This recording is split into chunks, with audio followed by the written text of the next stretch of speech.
ఇప్పుడు మరో 5 బిట్స్ నేర్చుకుందాం. ఇప్పుడు మనం నేర్చుకునేది గత సంవత్సరం మే 29 తారీఖు నిర్వహించిన షిఫ్ట్ టు టెట్ ఎగ్జామ్లో వచ్చిన ఒక 5 బిట్స్ నేర్చుకుందాం. అందులో నెంబర్ 1 ఏమని అడిగినంటే, ఇది మనం ఆల్రెడీ చెప్పుకున్నాం. ఒక 1 వీక్ క్రితం నా వీడియోలో ఉంటుంది చూడండి. క్వశ్చన్ అడిగినంటే, due to the heavy rain the match was dash అని అడిగిండు. అంటే హెవీ రెయిన్ వల్ల మ్యాచ్ ఏంది రద్దయింది. ఇక్కడ ఏమని ఇచ్చాడు option, called of, called in, called out, called for అని ఇచ్చాడు. సో ఇక్కడ రద్దయింది అంటే నేను ఆల్రెడీ చెప్పిన ఒక 1 వీక్ క్రితమే ప్రెజర్ గ్రూప్స్లో రద్దయిందంటే కాల్డ్ ఆఫ్ లేదా కాల్ ఆఫ్ అనాలి అని చెప్పిన. నేను అబద్ధం మీద చూసుకున్నా వీడియో. సో ఈ బిట్ వచ్చింది. ఓకే, ప్రెజర్ గ్రూప్స్ నుంచి ఒక బిట్ కొనేసింది. నెక్స్ట్, ఆఫ్టర్ రిటైర్మెంట్ ఇంకొక వచ్చిన అడిగినంటే, after retirement they are leading a peaceful life అని ఒక క్వశ్చన్ అడిగిండు. పీస్ఫుల్కి ఆపోజిట్ వర్డ్ అడిగిండు. ఏమని అన్పీస్ఫుల్, ఇన్పీస్ఫుల్, డిస్టర్బ్డ్ ఇట్లా అడిగిండు.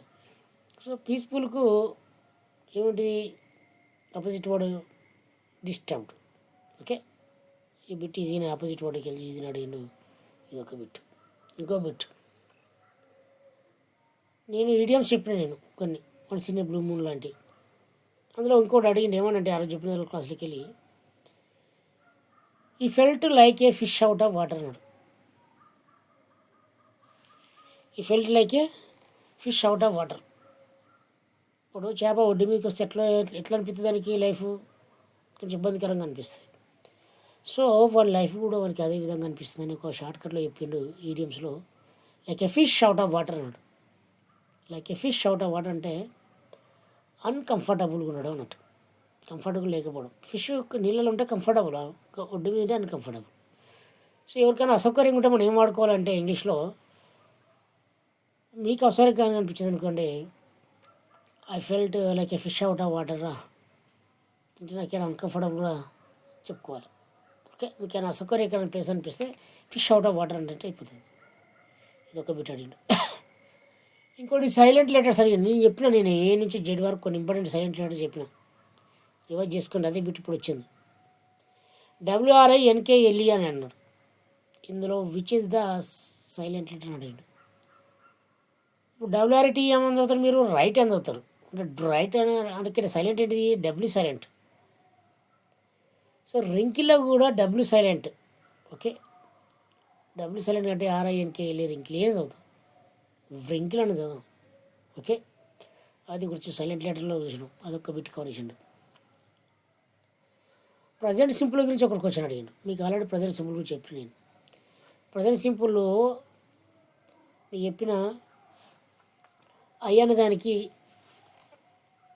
IVU ఇదేకు V1 వస్తుంది. ఈషు ఇట్నాకు SNIS అని వస్తుందని పదే చెప్పిన.